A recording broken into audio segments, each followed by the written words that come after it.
Hello, in this JavaScript video, I am going to show you cookies. So what are cookies? Are they those delicious treats? Well, yeah, they are them as well, but that's not the cookies we are talking about. But saying that, I've got some cookies, a pack of them. I'm going to open them. Not have one. I'm going to have the entire pack. You programmers know what I'm talking about. You can't just have one cookie. It'd be a waste of effort opening, that entire pack. Okay, so cookies allow you to store some data locally on your web browser, and they're great if you want something to persist between the different pages of your website, maybe to keep track that you're logged in or that you set something. So what I'm going to do is create a couple of, I'll just create a couple of headers, and I'm going to call this get cookie. And I'm actually going to do an on-click event, so make sure you check out the events video if you haven't. And I'm going to call this get cookie. I actually prefer both letters to be capital. So actually no, this will be called set cookie. And I'll do one for get cookie as well. Get cookie. And now we need to create a function for set cookie.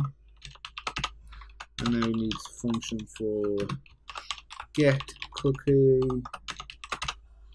And now if I was to in here to set a cookie, you do document.cookie equals quotation marks, and now the format is you have a key, then you have a value. So the key, let's say username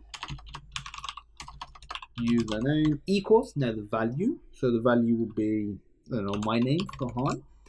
And then if you have another cookie, you put semicolon, then key equals value, etc. You can also do something called an expiry as well. And I think you can guess what the expiry does. It allows you to set a date and a time when your cookies will actually expire. And to do that, you just do expires equals, and then you just set an expiry date. It's going to leave you as default. I'm not really interested. You gotta spell expires right, but we're not really interested in that. Okay, so if I save that, and in here to get a cookie, let's do document.cookie for example. And what we're going to do is we are going to do console.log document.cookie.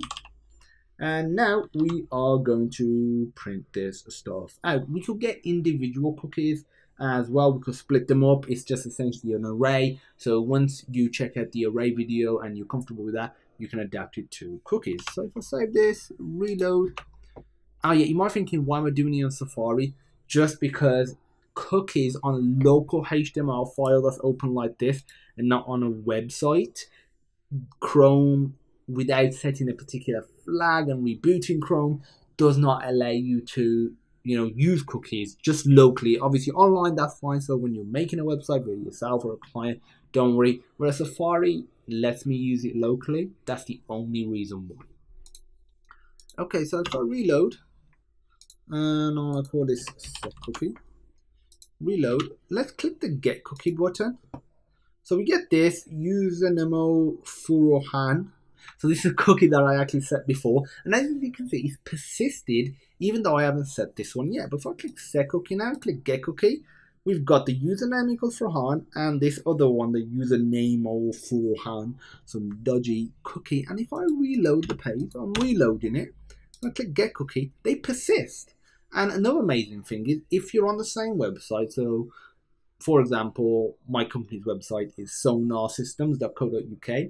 Maybe you're on there and on the home page it sets a cookie. Maybe you set your username, you go to a different page, and maybe that's sonarsystems.co.uk/epic page, for example.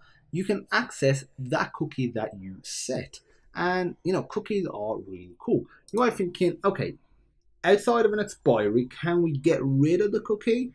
And yeah, you can. You can simply delete a cookie, and deleting cookies are pretty darn easy, to be fair. So to be able to delete a cookie, what you have to do is just set an expiry.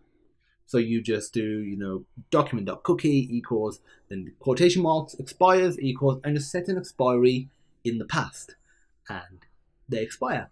And that's how you delete a cookie. I'm actually going to leave that as an extra task for you, so feel free to check that out. If you have any questions, feel free to pop me a message, and I look forward to seeing you in the next video.